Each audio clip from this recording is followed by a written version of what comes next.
Many years ago, I was a taxi driver and private hire driver. I noticed there was a missing gap in communications between passengers and taxis. What with there being too many phone numbers, and many of the phone numbers not being known to the general public, only the select few customers.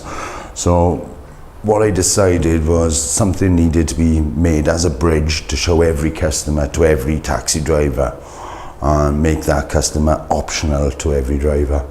The main thing of it is finding the passenger where they are, finding the passenger's destination, and then broadcasting that to a wide range of drivers in a 12-mile radius. So for instance, any driver in a 12-mile radius can actually open up a map, which is essentially what his app is. He's opening up a map to see 12 miles of fares in his area, from which he can just select by each pin. So the choice is obviously his, whether he wants to go for the dearest fare or whether he wants to go to the nearest fare. But the main objective was that no car drives around empty, so everything's far more fuel efficient and it's more beneficial for the drivers. The support we've had from Communities 2.0 so far has been excellent, what with the push and the business plan and giving us a direction of which way we wanted to go and how we were going to go about it. Also, the people we've met through Communities 2.0, which has greatly helped our business.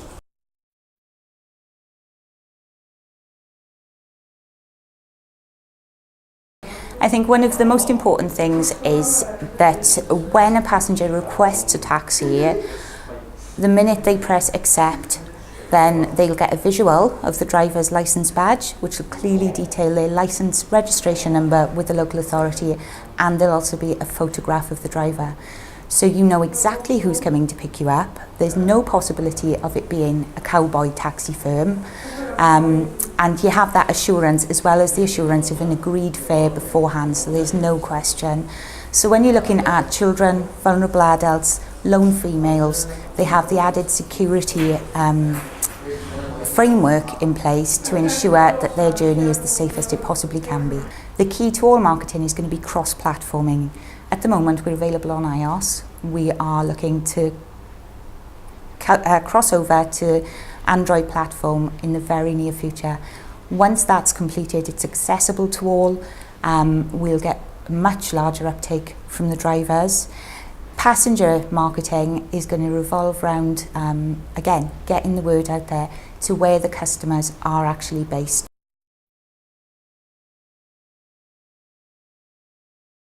I think the potential is really good.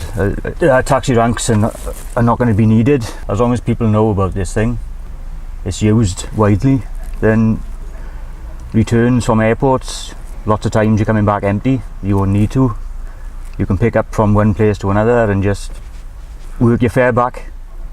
There's a lot of potential in it. It's just getting it up and running and getting people to know that it's available.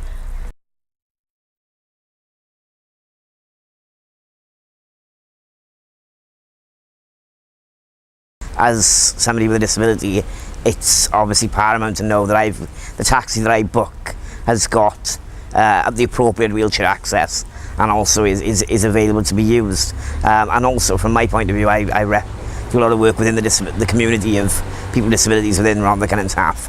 I think it'd be a fantastic feature that certainly is very beneficial to people with varying disabilities. I think to have this app for people who may be restricted within what they do because they're not aware of accessible transport. I think it'd be excellent. There's a very limited amount of accessible taxi companies or publicity of accessible taxi companies within South Wales, and I think if people were aware that they could just click a button, book an accessible taxi company with this app, I think it would make life a lot easier for a lot of people. The business was first established, it was an idea which took form and people engaged with it, people got involved in the process and it started to develop, but it was always quite a small scale process, very limited as to the equipment, as to the expertise, and we were lucky as time went on that skill base built. But the involvement of Communities 2.0 has meant that we've had expertise offered to us, we've had the financial support which will enable us to purchase equipment, to move forward in that direction.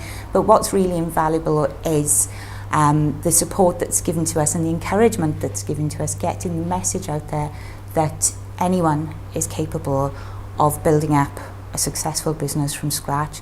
An idea can blossom and develop into something which is really viable.